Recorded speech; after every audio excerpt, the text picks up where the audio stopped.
കോൺഗ്രസ് സ്ഥാനാർത്ഥി പട്ടികയ്ക്ക് അന്തിമ രൂപം നൽകാൻ കേരളത്തിലെ മുതിർന്ന നേതാക്കൾ ഡൽഹിയിലെത്തിയിട്ടും ആശയക്കുഴപ്പം വിട്ടുമാറുന്നില്ല. ആലപ്പുഴ, കണ്ണൂർ സീറ്റുകളിൽ സ്ഥാനാർത്ഥിയെ കണ്ടെത്താൻ ഇനിയുമായിട്ടില്ല.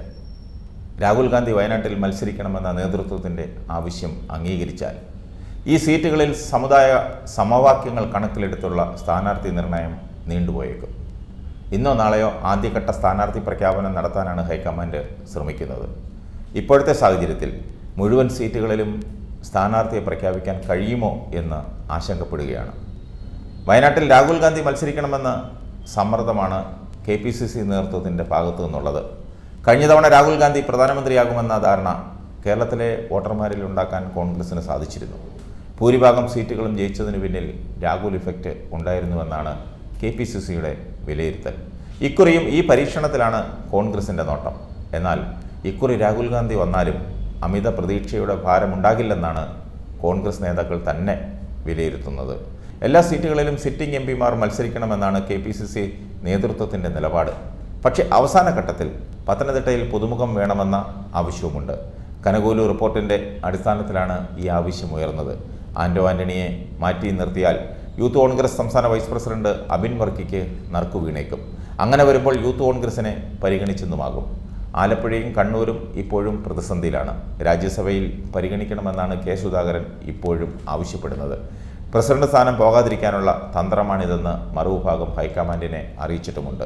താൻ മാറിയാൽ K. ജയന്തിനെ മത്സരിപ്പിക്കണമെന്നാണ് സുധാകരൻ മുന്നോട്ട് വയ്ക്കുന്ന ആവശ്യം. യൂത്ത് കോൺഗ്രസ് നേതാവ് അബ്ദുൾ റഷീദിനെ മത്സരിപ്പിക്കണമെന്ന ആവശ്യവുമായി തൊട്ടു പിന്നാലെ ചെന്നിത്തലയുമുണ്ട്.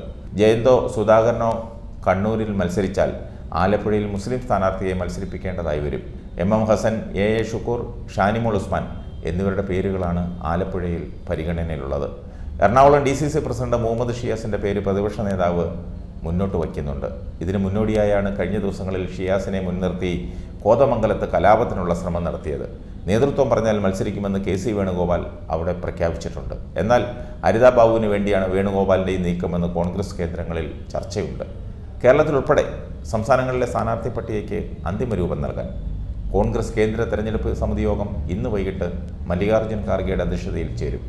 യോഗത്തിൽ പങ്കെടുക്കാൻ KPCC പ്രസിഡന്റ് സുധാകരൻ ഉൾപ്പെടെയുള്ള നേതാക്കൾ കഴിഞ്ഞ ദിവസം എത്തിയിരുന്നു. സതീശനും ഉണ്ട് കൂട്ടത്തിൽ. KC വേണുഗോപാലും പങ്കെടുക്കും. കണ്ണൂരൊഴികെ മണ്ഡലങ്ങളിൽ സിറ്റിംഗ് MP മാർ മത്സരിക്കുന്നതിൽ ധാരണയായിട്ടുണ്ട്. വയനാട്ടിൽ രാഹുൽ ഗാന്ധി മത്സരിക്കണമെന്ന് പറയുമ്പോഴും അദ്ദേഹം മനസ്സ് തുറന്നിട്ടില്ല ഇതുവരെ. മിക്കവാറും മത്സരിക്കാനാണ് സാധ്യത. കണ്ണൂരിൽ K. സുധാകരൻ മത്സരിക്കണമെന്നാണ് നേതൃത്വം പറഞ്ഞതെങ്കിലും സുധാകരൻ അന്തിമ തീരുമാനം അറിയിക്കാത്തതിനാൽ പട്ടികയിൽ മുസ്ലിം പ്രാതിനിധ്യം ഉറപ്പാക്കേണ്ടെന്ന നിലയ്ക്കുള്ള ചർച്ചകളും നടക്കുന്നുണ്ട്. കണ്ണൂരിൽ സിദ്ദിഖിനെ സ്ഥാനാർത്ഥിയാക്കുന്നതും ജയിച്ചാൽ അദ്ദേഹം ഒഴിയുന്ന കൽപ്പറ്റ നിയമസഭാ സീറ്റിൽ ഉപതെരഞ്ഞെടുപ്പിൽ സുധാകരനെ മത്സരിപ്പിക്കുന്നതും പരിഗണനയിലുണ്ട്.